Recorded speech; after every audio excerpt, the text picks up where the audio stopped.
Shalom, povo de Deus! Olá, meus irmãos, graça e paz. Que o nosso bom Deus te abençoe, você, sua casa. Como é que você está? Como é que está a vida? Você tem orado todo dia, tem lido a Bíblia todo dia?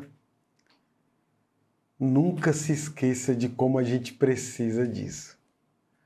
Hoje, no nosso momento de pastoreio, a gente vai estudar 1 Crônicas, no capítulo 15.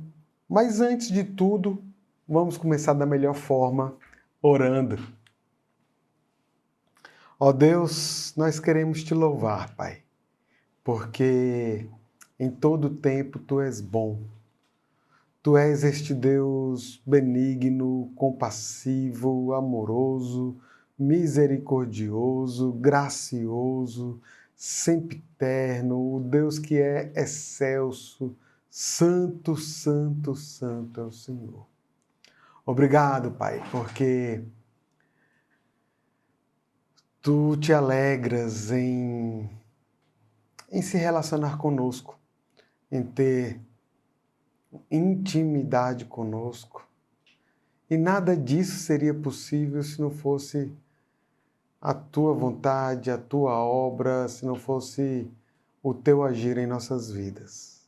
Então, Pai, nós queremos, com este tempo agora, te louvar e te adorar, em nome de Jesus. Amém. Amém, meus irmãos. Vamos agora ao nosso tempo de louvor.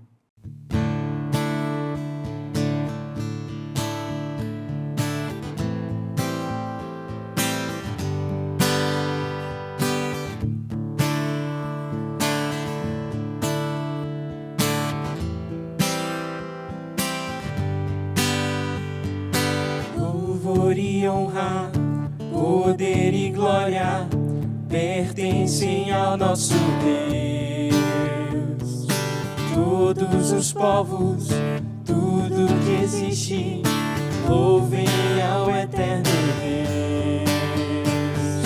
Toda língua confessará tua grande glória, todo joelho se dobrará.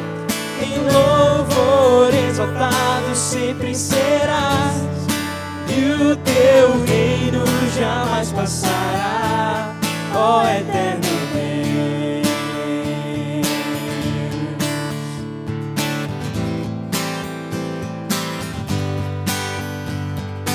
Louvor e honra, poder e glória pertencem ao nosso Deus. Todos os povos, tudo que existe, louvem ao eterno Deus. Toda língua confessará tua grande glória, todo joelho se dobrará. Em louvor exaltado sempre serás, e o teu reino jamais passará. Toda língua confessará tua grande glória, todo joelho se dobrará. Em louvor exaltado sempre serás, e o teu reino jamais passará, ó eterno Deus.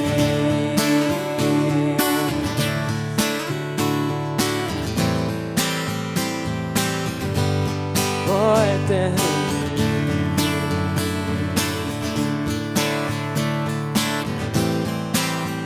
Teu reino será para sempre. Teu reino será para sempre. Cantem ao eterno Deus, pois nada consegue se comparar. Cantem ao eterno Deus. Teu reino será para sempre. Cantem ao eterno Deus, pois nada consegue se comparar. Cantem ao eterno Deus. Toda língua confessará tua grande glória, todo joelho se dobrará. Em louvor exaltado sempre serás, e o teu reino jamais passará. Toda língua confessará tua grande glória, todo joelho se dobrará. Em louvor exaltado sempre serás, e o teu reino jamais passará, ó eterno Deus.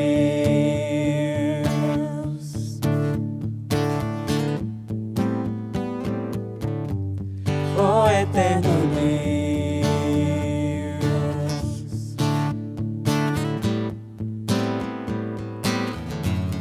Ó eterno Deus.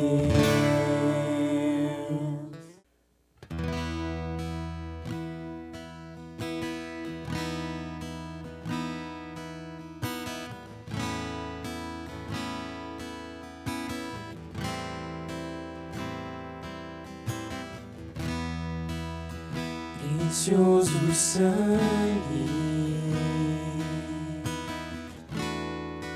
minha vida mudou,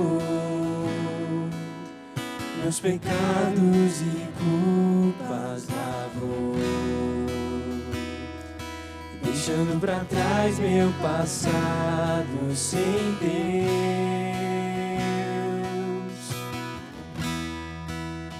Foi nessa cruz que a minha história mudou, que a minha vida deu novo sentido,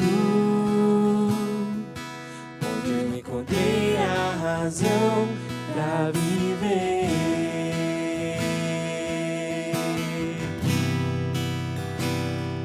Jesus,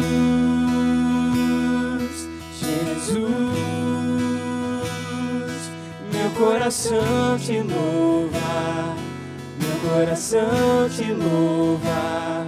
Jesus, Jesus, meu coração te louva, meu coração te louva. Jesus.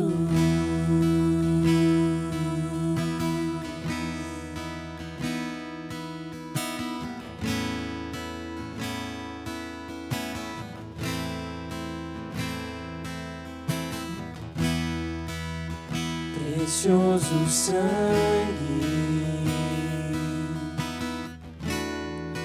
minha vida mudou, meus pecados e culpas lavou, deixando pra trás meu passado sem Deus. Foi nessa cruz que a minha história mudou, que a minha vida deu novo sentido, onde eu encontrei a razão pra viver.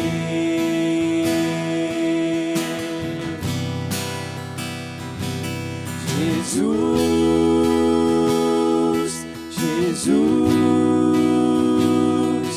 meu coração te louva, meu coração te louva. Jesus, Jesus,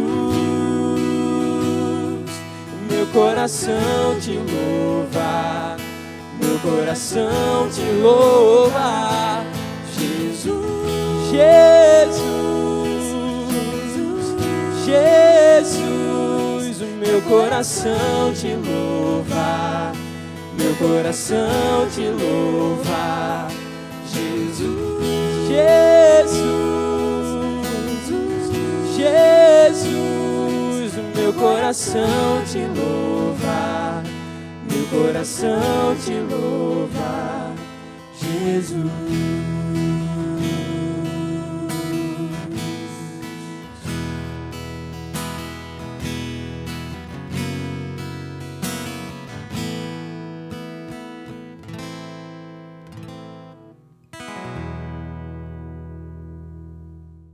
Que bênção, lindos louvores. Eu perguntei mais cedo como é que está a sua vida de oração, mas deixa eu falar uma coisa. Por mais que você esteja orando sempre, nos dê o privilégio de orarmos uns pelos outros. Coloque teu motivo de oração aí no chat. Leia os motivos de oração que foram colocados no chat.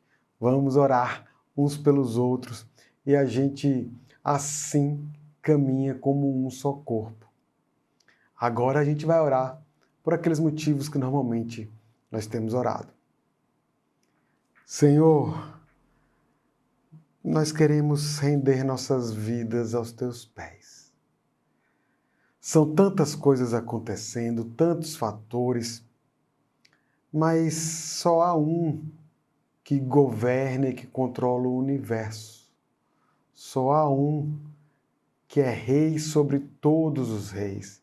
Só há um que verdadeiramente é Deus, e és tu, meu Senhor. Então, Pai, vem cuidar das questões que às vezes estão afligindo nossos corações. De repente são questões de saúde. Eu quero te rogar que visita cada irmão meu que está enfermo.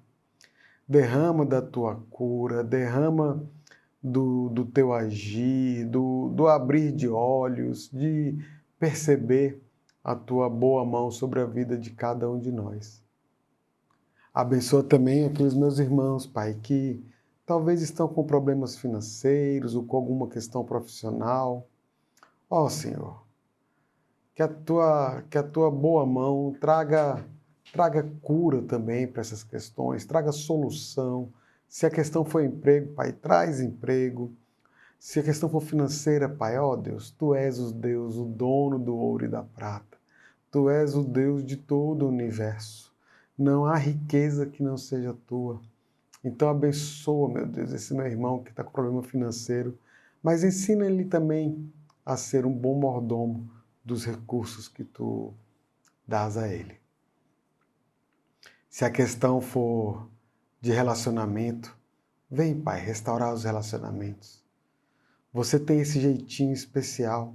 Tu és expert nessas situações. Vem tratar, Pai, tratar as nossas vidas. Abençoa também, Senhor, esses grandes momentos que nós teremos durante esse ano, questões políticas, eleição, Pai, ó Deus, não permita que política ou ideologias venha fazer divisão dentro do teu corpo, Senhor, e que as pessoas que sejam eleitas sejam aquelas que Tu mesmo escolheste para trazer bênção sobre o povo desta nação. Pai, te rogamos também pelos nossos líderes espirituais, te rogamos pelos nossos pastores, presbíteros e diáconos, de uma forma muito especial, Senhor. Ó Deus, nós queremos te rogar de uma forma bem peculiar pela construção do novo templo aqui da Igreja das Graças. Derrama da tua sabedoria, das tuas soluções, dos recursos que são necessários. Vem, Pai, conduz essa igreja nesses caminhos. Abençoa os avanços missionários, sejam as congregações, sejam os missionários que são apoiados por essa igreja ao redor de todo o mundo. Derrama, Pai, da tua bênção. Fica conosco também agora, durante esse tempo de reflexão na tua palavra.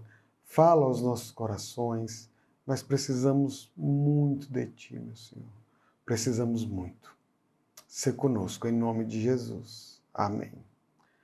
Bênção, meus irmãos. Como eu disse mais cedo, nós estamos em 1 Crônica 15. E deixa eu fazer uma contextualização prévia, porque é uma narrativa que fala da vida do rei Davi. Mas o que tinha acontecido com Davi imediatamente antes, ou um pouco antes, né? Bom, Davi havia sido proclamado rei sobre Israel. E uma das suas primeiras decisões, ou uma das suas grandes decisões de início de reinado, foi trazer a arca de volta. que a arca, vocês vão se lembrar, ela estava lá com os filisteus desde o momento da guerra em que os filhos de Eli, Ofni e Finés, morreram, que eles levaram a arca para meio da batalha sem terem consultado a Deus. Vocês vão se lembrar da história, né? Bom, então Davi tinha feito uma primeira tentativa, mas ele não se atentou às questões de como Deus havia estabelecido que deveria ser o cuidado sobre a arca, o transporte da arca, e por conta disso houve um problema, né? A arca estava sendo carregada em um carro de bois e no balançar do carro a arca ia caindo, então alguém resolve botar a mão para segurar a arca. Deus não admite. Não é assim que se lida com as coisas de Deus. Davi fica assustado, temeroso, deixa a arca ali onde ela estava, né? Na casa de uma família, até que ele pudesse então, né? Entender como seria a vontade de Deus para trazer a arca de volta ao templo, lá em Jerusalém. Por fim, em termos de contextualização, Davi ele vence os filisteus que ouviram, que souberam que Davi tinha sido ungido rei. Os irmãos vão se lembrar que parte do tempo em que Davi fugia de Saul, ele ficou escondido lá na terra dos filisteus, inclusive indo para batalhas, para campanhas militares com os filisteus. E agora eles sabem que Davi foi ungido rei. Eu fico imaginando, né, o temor que eles não tinham, porque eles conheciam bem Davi. Eles sabiam da sua capacidade de articulação e de avanços militares. Então, de repente, eles ficaram temerosos, ficaram assustados e decidiram ir até Jerusalém, prender Davi, para que ele não governasse sobre Israel. Mas aí Davi vai ao combate, vence os filisteus e então tem o seu governo aí livre de ameaças neste momento, né? O texto que é correlato a esse, que a gente está estudando aqui em 2 Crônicas 15, é o texto de 2 Samuel 6, tá? Então, vale a pena, depois que a gente terminar aqui, você, né, ler lá também o texto para pegar alguns detalhes, algumas questões que nessa narrativa cronista não foi relatado, né? Não foi inserido. E esse capítulo 15 de 1 Crônicas, ele tem um grande resumo, que é o seu versículo 28, que é lá no finalzinho, diz assim: assim, todo Israel fez subir com júbilo a arca da aliança do Senhor, ao som de clarins, de trombetas e de símbolos, fazendo ressoar alaúdes e harpas. Então esse capítulo ele trata da organização do povo a fim de trazer a arca e de como o povo se alegra com a presença de Deus. Vocês se lembram, né? A arca simbolizava a presença de Deus ali em meio ao povo. Então, dois temas centrais, que parecem ser centrais a esse capítulo aqui,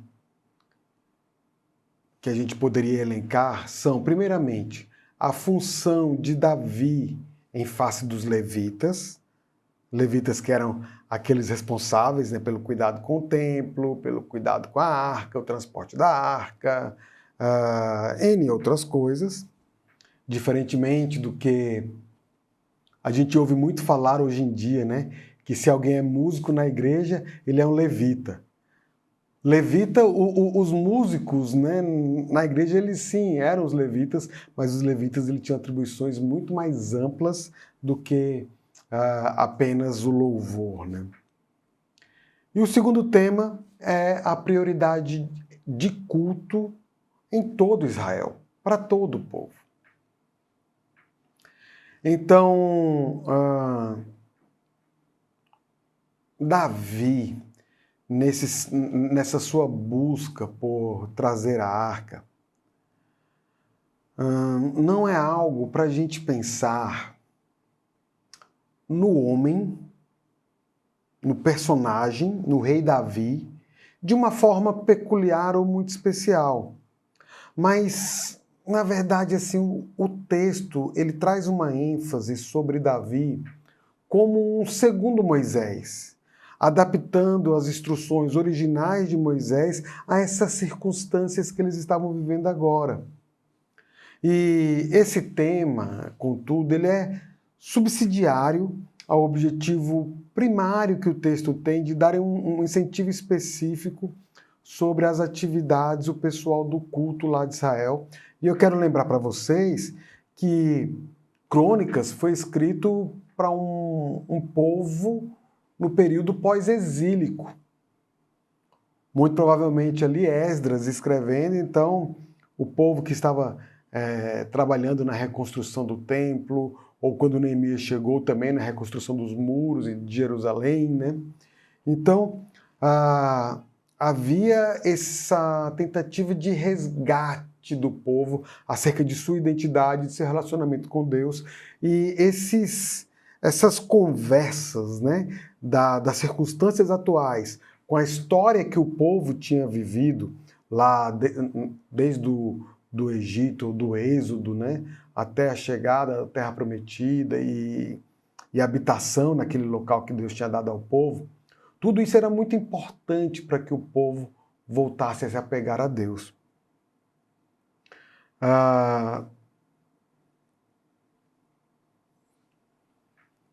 Portanto, é provável que Crônicas estava, de uma forma, estimulando tanto assim todo o povo de Israel, como de uma forma mais específica os levitas, para assegurar que os preparativos adequados fossem feitos para o culto do Senhor, para o culto que a nação, né, deveria prestar a Deus.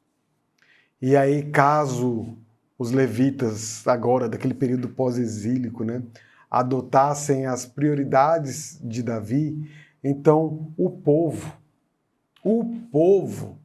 poderia ver a glória e a salvação de Deus restauradas novamente. A vinda de Deus em Cristo é o desenvolvimento do Novo Testamento sobre a vinda de Deus a seu povo no simbolismo da arca. Então, há uma analogia também para nós hoje em dia, acerca da primeira vinda, acerca da segunda vinda de Jesus.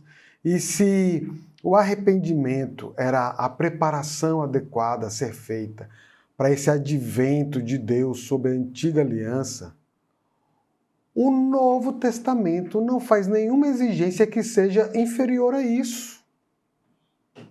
O Novo Testamento ele é rico em nos ensinar que nós precisamos de um coração contrito, um coração quebrantado, um coração arrependido, pois é disso que se agrada o Senhor.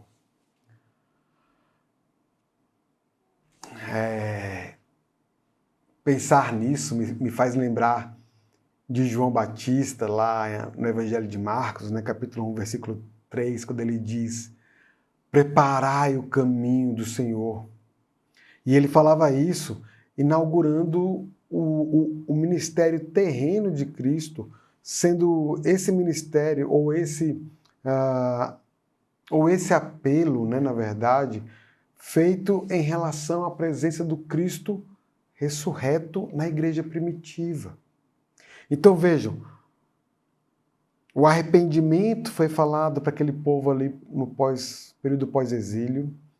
João Batista chamava o povo ao arrependimento, ali preparando o povo para o ministério terreno de Cristo. A igreja primitiva chamava-se, ela se convocava ao arrependimento em uma expectativa da segunda volta de Cristo.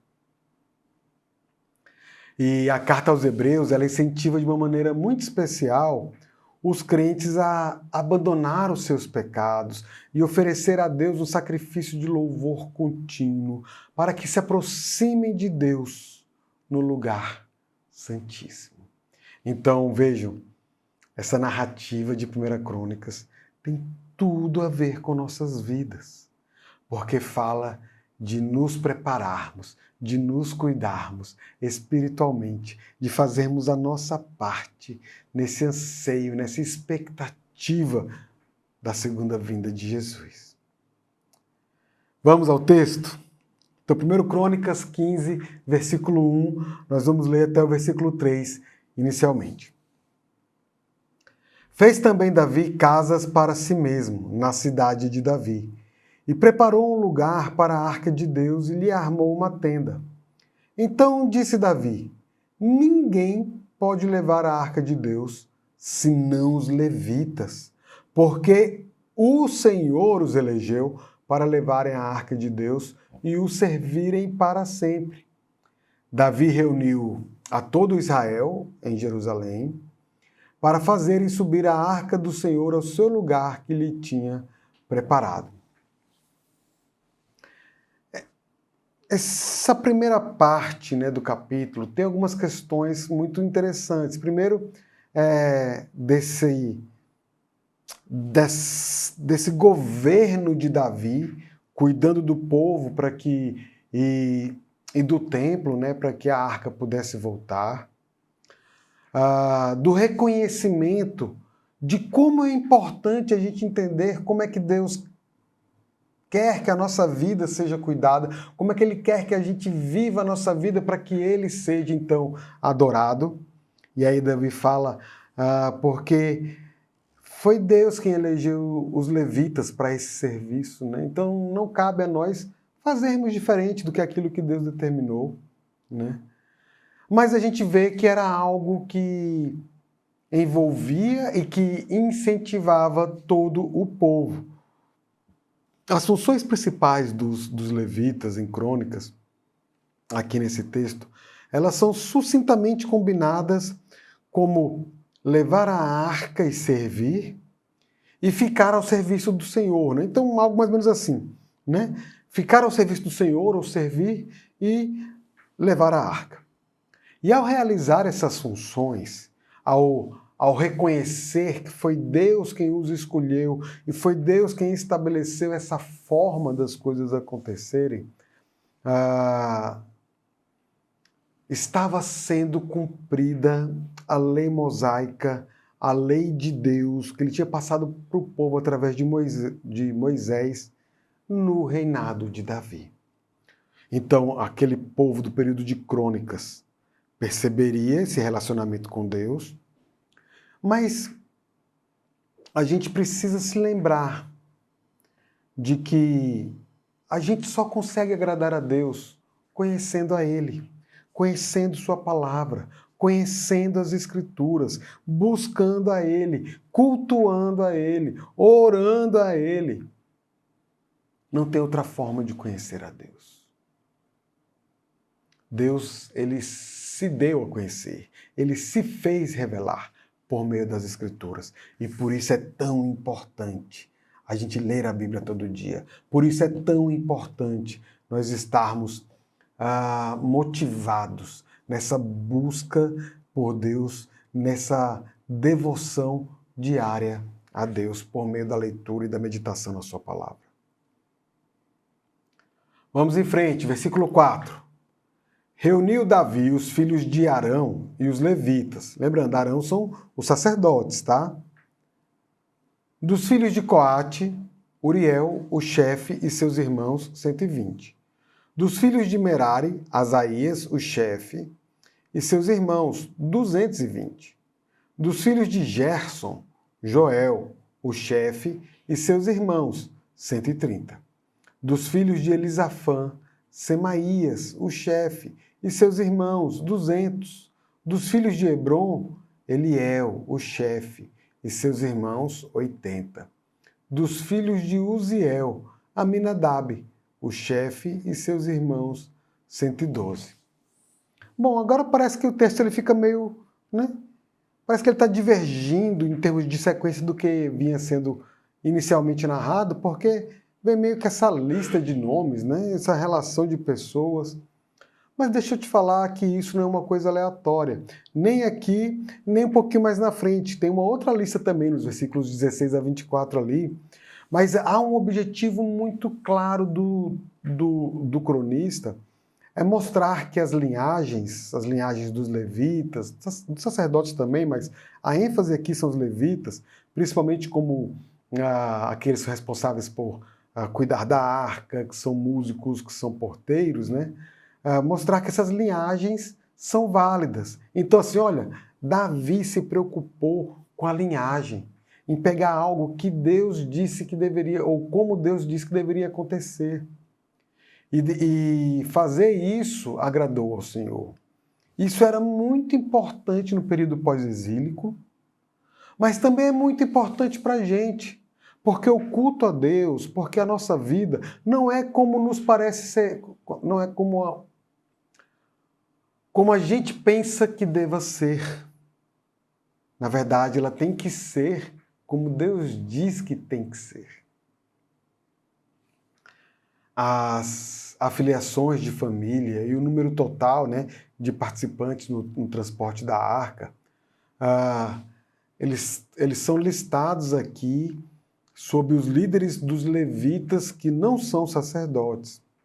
As 3 primeiras linhagens, né, representam divisões levíticas maiores, e as 3 últimas, elas estão agrupadas dentro dos coatitas. E o interesse real do texto aqui do cronista está nesse grupo menor, nesse que está dentro ali dos coatitas, visto que eles é que seriam os responsáveis pelos cuidados com a arca, pelo transporte da arca. E na seleção do grupo correto de levitas, a fidelidade de Davi à antiga lei, ela está sendo aqui então enfatizada. Davi, aquele grande personagem ungido do Senhor, amigo de Deus, ele se preocupou com os detalhes de como Deus tinha falado que a vida deveria ser. E por que nós, tantas vezes, queremos fazer as coisas do nosso jeito, da nossa cabeça, aquilo que nos parece bom, mas a gente nem se preocupa em consultar a Bíblia? Eu queria te falar uma grande verdade agora, que Deus é quem diz como ele deve ser adorado. Não somos nós. Então a gente vai ver pessoas que dizem, o louvor na igreja tem que ser assim. O outro diz, não pode ser assim. O outro diz, pode fazer esse tipo de coisa no louvor. O outro vai dizer, não pode fazer esse tipo de coisa no louvor. E essa discussão, ela sempre será vazia, enquanto a gente não olhar para a Bíblia. E o louvor, a adoração a Deus, a Bíblia é muito rica de mostrar como as pessoas faziam isso, individualmente ou coletivamente, usando instrumentos, cantando louvores. Deus, ele não era um Deus que simplesmente gostava de tradicionalismos, mas ele é um Deus que ele sabe a forma que quer ser adorado. E ele nos ensina isso. É importante que nós estejamos atentos. Versículo 11. Chamou Davi os sacerdotes, Zadok e Abiatar, e os levitas, Uriel, Asaías, Joel, Semaías, Eliel e Aminadab, e lhes disse, vós sois os cabeças das famílias dos levitas, santificai-vos vós e vossos irmãos, para que façais subir a arca do Senhor, Deus de Israel, ao lugar que lhe preparei. Pois, visto que não a levastes na primeira vez, o Senhor nosso Deus irrompeu contra nós, porque então não buscamos, segundo nos for ordenado. Santificaram-se, pois, os sacerdotes e levitas, para fazerem subir a arca do Senhor, Deus de Israel. Os filhos dos levitas trouxeram a arca de Deus aos ombros pelas varas que nela estavam, como Moisés tinha ordenado, segundo a palavra do Senhor. Então, percebam que na preparação para trazer a arca, o segundo estágio da preparação dos levitas era santificar a si mesmo. Essa era uma atividade importante para que eles estivessem prontos ou aptos, né, para o serviço de Deus.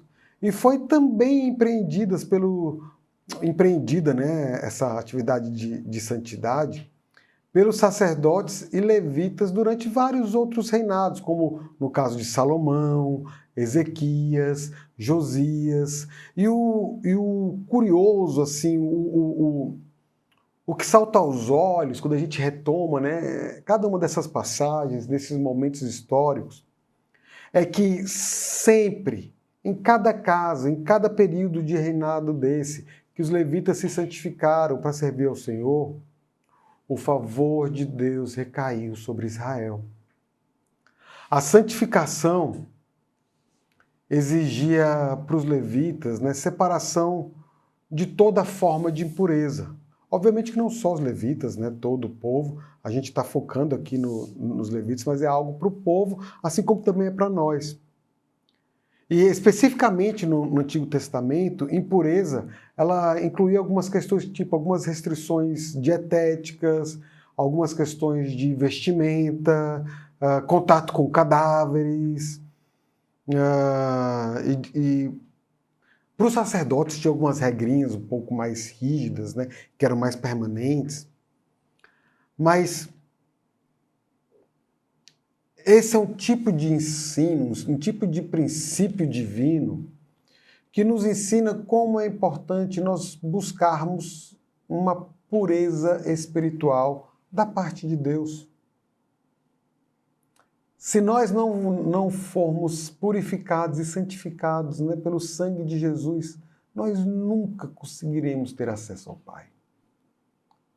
Essa necessidade de santidade pessoal era uma parte essencial desses arranjos para transportar a arca como fora ordenado lá por Moisés, né? E de uma forma bem mais próxima aqui, né, em relação à história que está sendo narrada, em contraste com a primeira vez, Davi agora reconhece a vontade de Deus nessa questão aqui de transporte da arca. Versículos 16 em diante. Disse Davi aos chefes dos levitas que constituíssem a seus irmãos os cantores, para que, com instrumentos músicos, com alaúdes, harpas e símbolos, se fizessem ouvir e levantassem a voz com alegria. Designaram, pois, os levitas Emã, filho de Joel, e dos irmãos dele Asaf, filho de Berequias, e dos filhos de Merari, irmãos deles Etã, filho de Cusaías.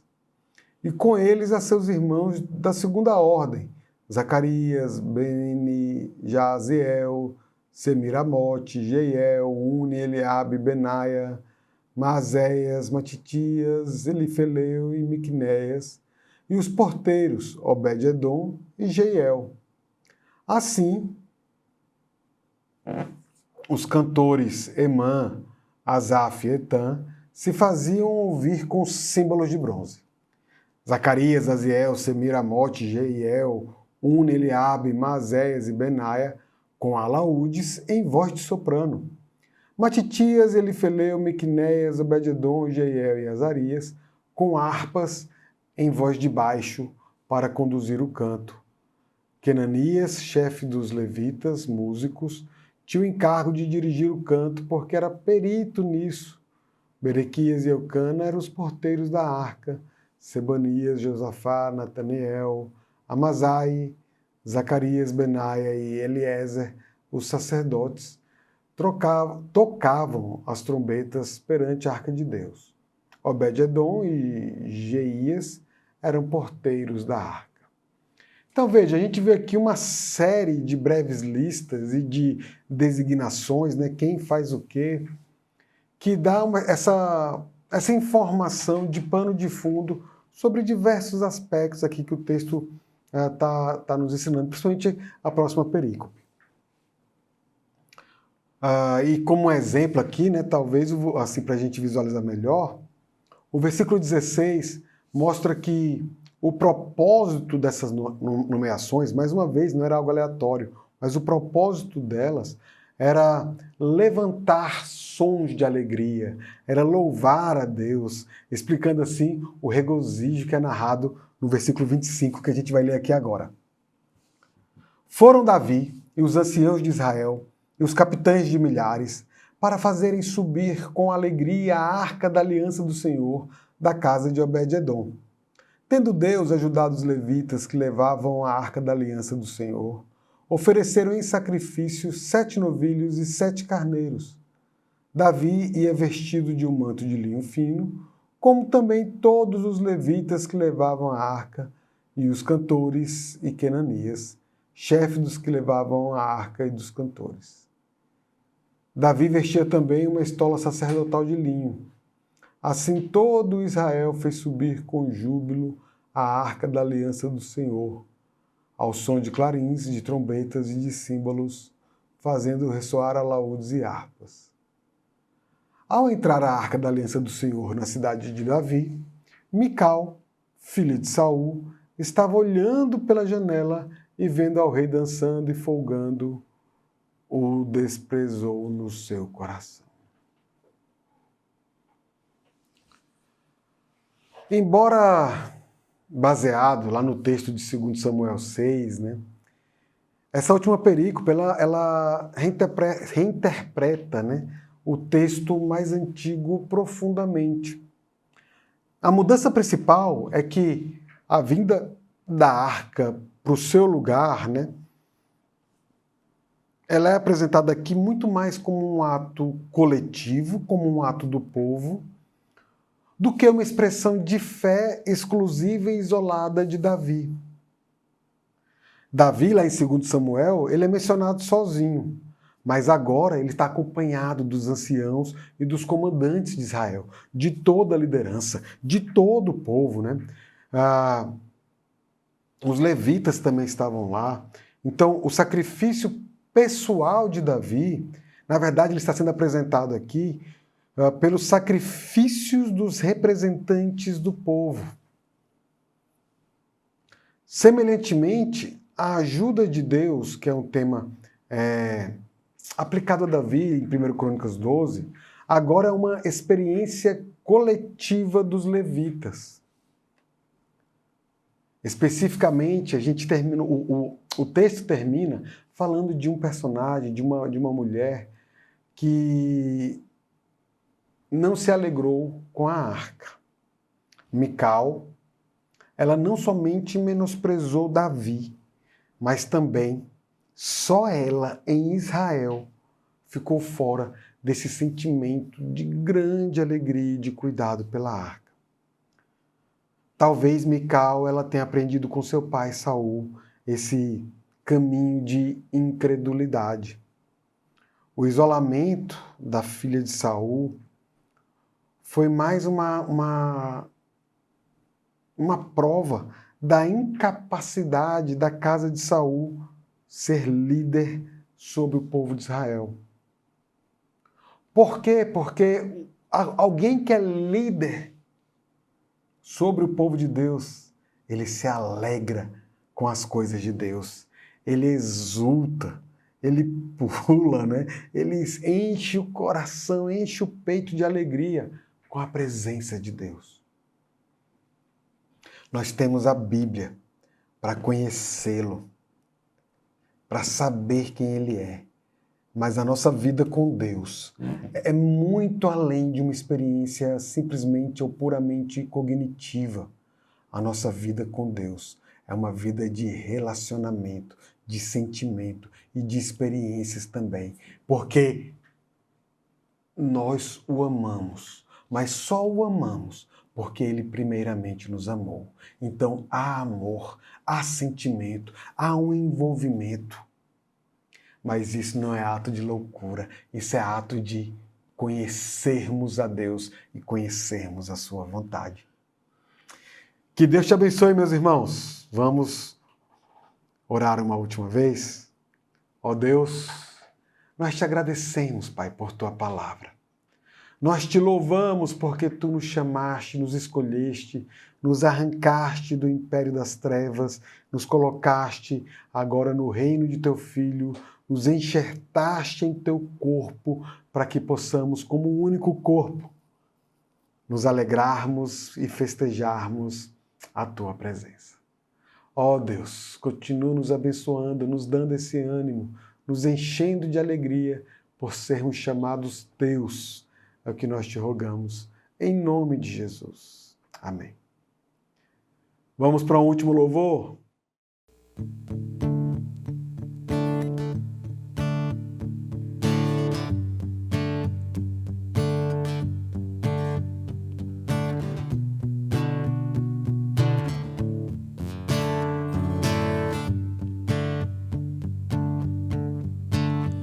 Sou grato por tudo que tenho, um tesouro maior desse mundo me foi dado como herança eterna. Prova de um amor tão profundo. Tenho vida, alegria em todo tempo. Tenho amigos, família, muitos irmãos.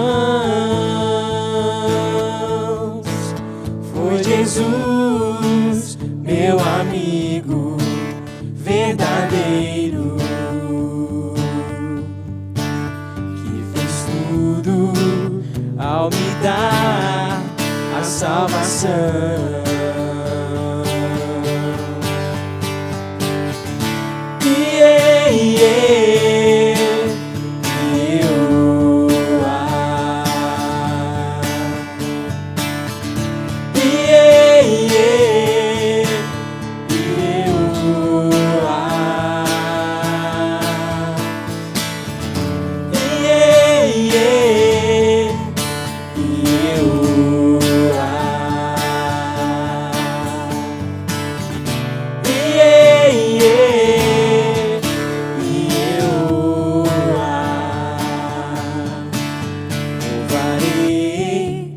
Ao Senhor em todo tempo, seu louvor estará continuamente em meus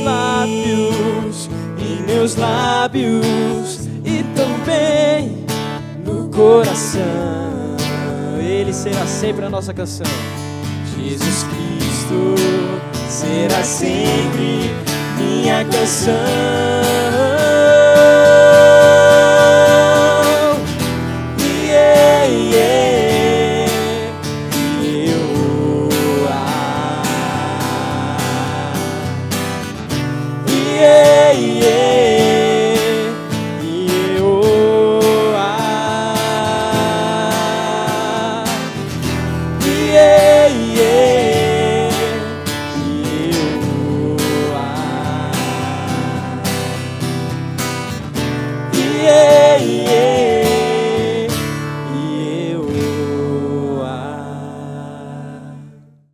É isso, meus irmãos. Que Deus te abençoe.